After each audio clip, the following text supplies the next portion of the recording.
सत्संगत जी बड़े प्रेम और सत्कार से कहना जी धन निरंकार जी। सत्संगत जी दास विनती कर रहा है, दास से त्रुटि हो जाए तो अपने घर के बालक समझकर क्षमा अवश्य करिएगा। सत्संगत जी आपने भी सुना होगा, सोते वक्त तकिए के नीचे लहसुन रखो, घर के कोने में लहसुन लटकाओ, धन अपने आप जो चीख कर चिल्ला कर के आपके घर आएगा। ऐसी बात तो आजकल लोगों के मुख से सुना होगा, सोशल मीडिया के माध्यम से सभी जगह। और ये भी वीडियो आप क्लिक किए होंगे ये समझ करके कि लहसुन से पैसा आएगा। लेकिन क्या बात ये उठती है कि क्या सच में पैसा आता है, किस तरह से, किस विधि से करने से। और गांव की गलियों में खूब गूंजती है यह बातें। लेकिन क्या लहसुन वाकई रातों रात इंसान को धनवान बना सकता है, या फिर यह किसी एक छिपी हुई अंधविश्वास है जो किसी को अंधे कुएं में धकेल सकता है। या ये भी हो सकता है, क्या यह सच हो सकता है? तो आइए इस वीडियो में पूरे विस्तार से समझते हैं। एक सच्ची घटना जो एक गांव की पास ही की गांव है, सच्ची घटना है। जरा गौर से सुनिएगा, आपके रोंगटे खड़े कर देगी यह कहानी, क्योंकि यह हर इंसान के साथ ये घटना घटता है। और साथ ही यह सिखा देगी यह कहानी की दौलत कहाँ से आती है, खुफिया राज भी पता चल जाएगा। तो आइए बिना देरी की ये कहानी की ओर बढ़ते हैं। उससे पहले चैनल पर नए होंगे सब्सक्राइब करिएगा, वीडियो को अंत तक जरूर देखिएगा। आइए, बिजली देवी छत्तीसगढ़ के छोटे से गांव रजकट्टा की रहने वाली विधवा महिला थी। पति की मौत के बाद 2 बच्चों के पालन का जिम्मेदारी लिया। पहले की तंगी ने उनकी रातों की नींद छीन ली।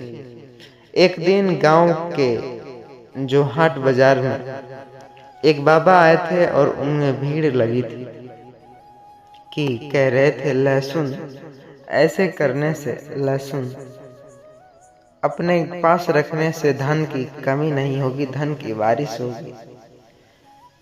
पर आपने भी सुना होगा, लोग कहते भी हैं कि लहसुन इस तरह रखो, तिजोरी में रखो, वहां यहाँ लौटाओ, जो सब कुछ सही होगा। तो सत्संगत जी ये बात जो है, बिजली देवी ने भी जो मुट्ठी लहसुन ली और रात को तकिए के नीचे रख डाली। अगली सुबह घर में बैंक से पेंशन की चिट्ठी आई। उनका मन कहने लगा, बाबा सही थे क्या, लहसुन ने तो सच में पैसा निकाल दिया भाई। बिजली देवी ने यह बात हर गली हर घर में फैला डाली। अब पूरा गांव लहसुन का प्रयोग करने लगा। कोई जो माने तो लहसुन का दाना निकालता और दरिद्रता को चूस ले जाता है, तकिए के नीचे रखता, पैसे खुद चले आते। कोई कहता घर के दरवाजे पर लहसुन लटका दो, कोई तिजोरी में छुपाता, और किसी ने तो लहसुन की ताबीज बनवा लिया। कुछ दिनों तक सबको लगा कि लहसुन वाकई चमत्कारी है। फिर आगे क्या हुआ आप सुनकर के आप आश्चर्यचकित रह जाएंगे। गांव में अचानक एक के बाद एक दुर्घटना हुई। बिजली देवी की बेटी अचानक बीमार पड़ी। डॉक्टरों ने बोले कि इस लहसुन की तीव्र गंध से एलर्जी हो गया है इसे। जो रामचरण जिसमें लहसुन से बनी माला पहनी थी, रात को सोते सोते गला घुट के मर गया। एक परिवार का घर आग में चल रहा है। आग लगी रसोई में जहां लहसुन का ढेर था। गांव के बुजुर्गों ने कहा, शायद लहसुन को धन का औजार नहीं, भोजन का हिस्सा ही रहने देना चाहिए। शिव का प्रसाद बेलपत्र लहसुन नहीं, यह आयुर्वेदिक तंत्र है।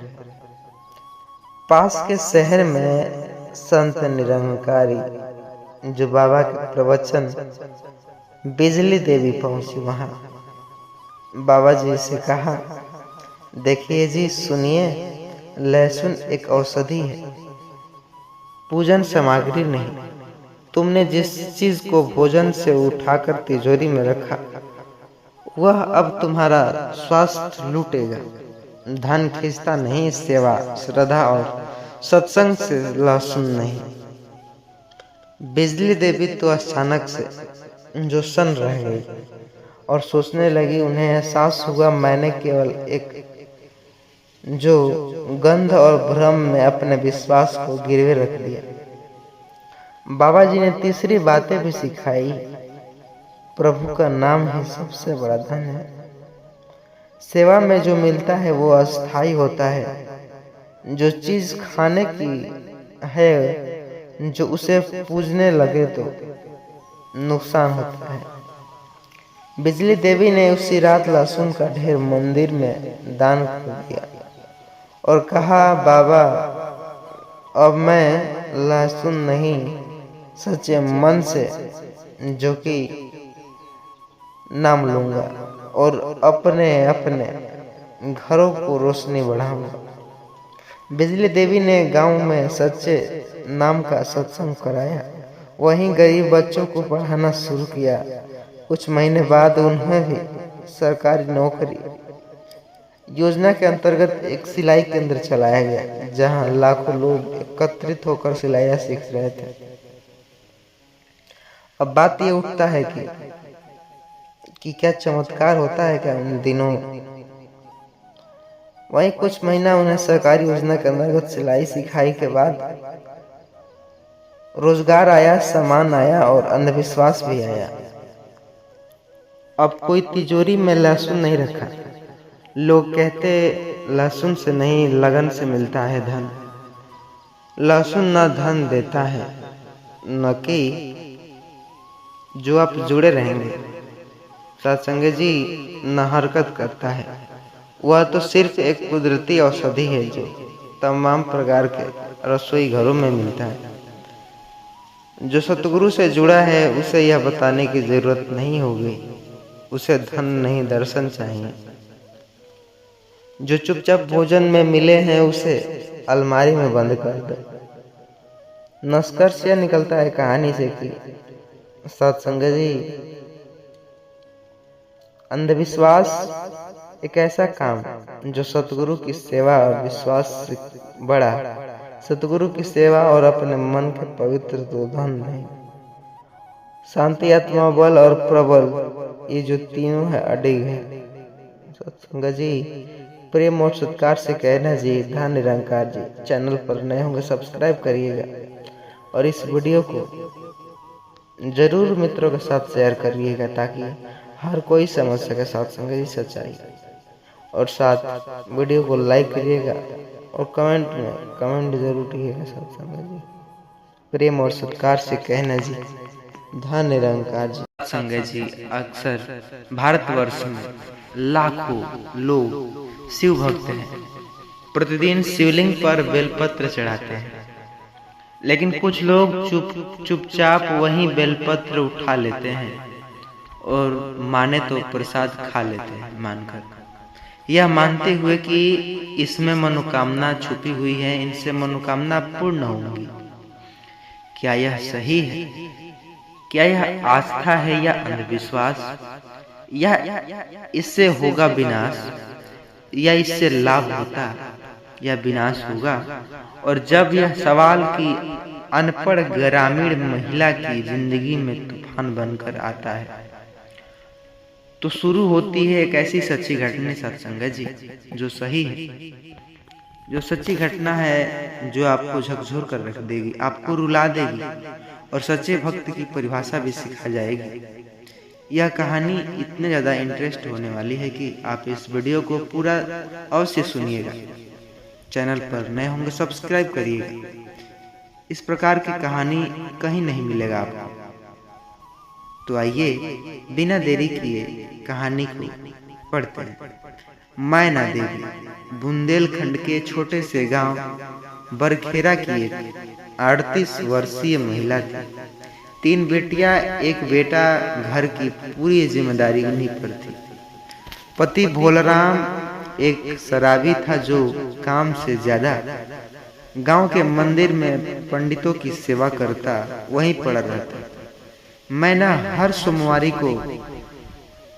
को व्रत रखती और महाशिवरात्रि पर 21 बेलपत्र चढ़ाने का नियम लगाती। एक दिन गांव की एक बूढ़ी औरत ने कहा, बिटिया, शिवलिंग पर जो बेलपत्र चढ़े हैं, अगर उनमें से एक खा लो तो चाहे मिल जाए तो उस दिन से शुरू होगा एक भक्तिन का अंधविश्वास में फंसना।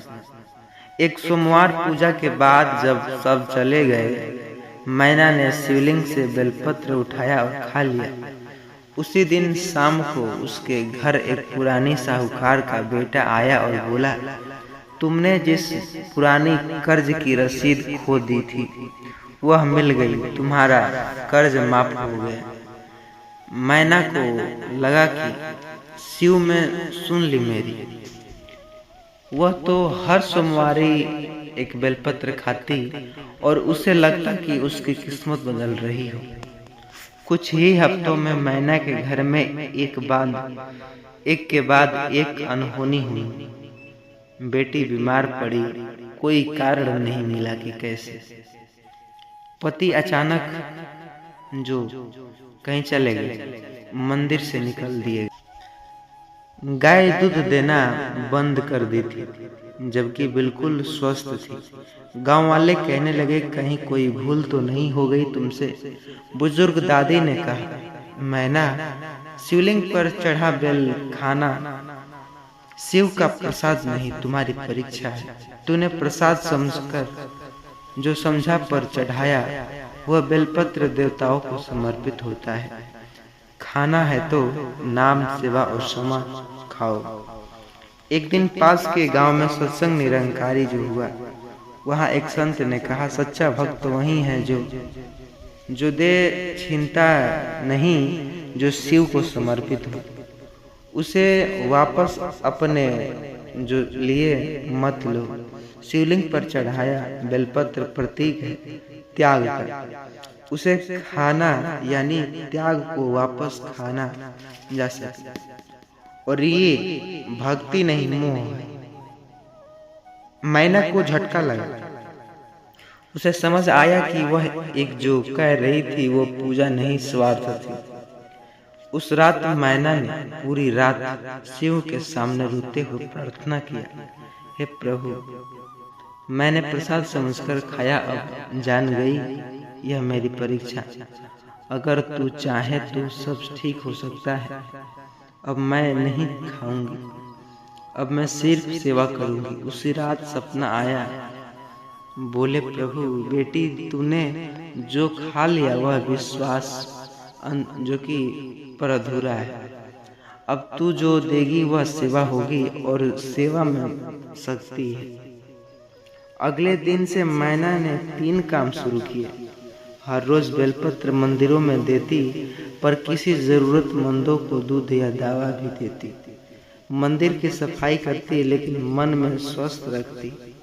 अपने बच्चों को निरंकारी के नाम से जोड़ने लगती, और वो भी सत्संग करती। धीरे धीरे उसका घर जो बदल गया। बेटी बीमार थी, वो ठीक हो गई। पति शराब छोड़ दिया। बेटी पढ़ाई में टॉप कर गई। गांव में अब लोग देख करके आश्चर्यचकित थे, और भी महिलाएं मैना की तरह सोचने लगी। वे शिव को ज्यादा से ज्यादा चढ़ाती, सेवा को महत्व देते।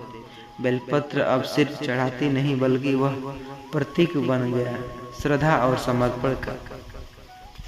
शिव को बेलपत्र नहीं चाहिए, उन्हें चाहिए वह भाव जो तुमने चढ़ा रखा है।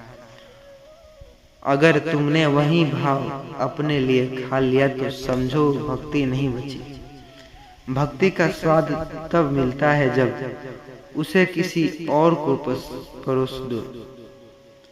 अगर शिवलिंग पर चढ़ाने के से पहले बेलपत्र की पूजा में शामिल किया गया और फिर प्रसाद की तरह बांटा गया तो वह प्रसाद, लेकिन शिवलिंग पर चढ़ा गया बेलपत्र जो था उसमें नैवेद्य रूप से देवताओं को समर्पित कर दिया गया। उसे फिर से उठाकर खाना अविवेक है, मोह है और स्वार्थ है। तो प्लीज़ वीडियो को सब्सक्राइब करिएगा, चैनल पर नए होंगे तो। इस वीडियो को हर एक मित्रों के साथ शेयर ज़रूर करिएगा ताकि सच्चाई जान सके। सत्संग जी प्रेम और सत्कार से कहना जी, धन्य निरंकार। सत्संग जी सावन के इस आखिरी सोमवार पर 3 काम करने से हर सुहागन को यह कार्य करने से मनोकामना पूर्ण होती है। सावन मात्र एक ऐसा महीना जिसमें हर कोई सेवा, सुमिरन, सत्संग तो करता ही है, मगर जो लोग नहीं जाते सेवा सुमिरन करने, वो घर ही सावन मास जो कि भक्तों के लिए सिर्फ महीना नहीं, एक आध्यात्मिक यात्रा है, खासकर महिलाओं के लिए। हर सुहागन हर सोमवार व्रत करती है, शिवलिंग पर जल चढ़ाती है, बेलपत्र अर्पित करती है और मनोकामनाएं मांगती है। लेकिन क्या सावन के अंतिम सोमवार का विशेष रहस्य जानेंगे? क्या वाकई 3 ऐसे कार्य हैं जो हर कोई सुहागन इस दिन करे तो उसे हर मनोकामना मिल सकता है, या फिर ये सिर्फ एक लोक कथा है? आज पढ़ेंगे एक ऐसे जो कि सच्ची घटना पर आधारित रहस्यमयी कहानी जो आपको झकझोर देगी।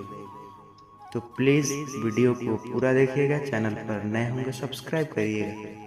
आइए आपका कीमती समय नष्ट न करते हुए कहानी की ओर आगे बढ़ते हैं, जो आपको सत्य असत्य, आस्था अंधविश्वास और श्रद्धा संकेत के बीच अद्भुत यात्रा पर ले जाएगी। तो आइए। रमा देवी बिहार के एक छोटे से गांव सहसराम की रहने वाली थी। पति नवीन सरकारी स्कूल के मास्टर थे और एक बेटा था प्रभाकर जो 14 साल का था। रमा के जीवन में सब कुछ ठीक चल रहा था, लेकिन तभी आया एक भयंकर तूफान, एक हादसा जिसने सब कुछ छीन लिया। नवीन स्कूल से लौटते समय एक ट्रक एक्सीडेंट में मारे गए। गांव की औरतें कहने लगी, रमा का भाग्य फूट गया, सावन के महीने में विधवा हुई। पति की मौत के बाद रमा पूरी तरह टूट गई थी। वो खुद को शिव भक्त मानती और हर सावन व्रत रखती, लेकिन अब उसने व्रत छोड़ दिया। जब शिव ने ही छीन लिया उस सुहागन को, तो अब क्यों पूजा करूं? एक दिन सावन का अंतिम सोमवार आया। रात को उसने सपना देखा, शिव जी एक मंदिर में बैठे थे और 3 दीपक जला रहे हैं। शिव बोले, 3 दीपक 3 कार्य अगर तू कर ले तो तेरा भाग्य पलट जाएगा, क्योंकि अंतिम सोमवार पर सिर्फ व्रत नहीं, विश्वास की परीक्षा होती है।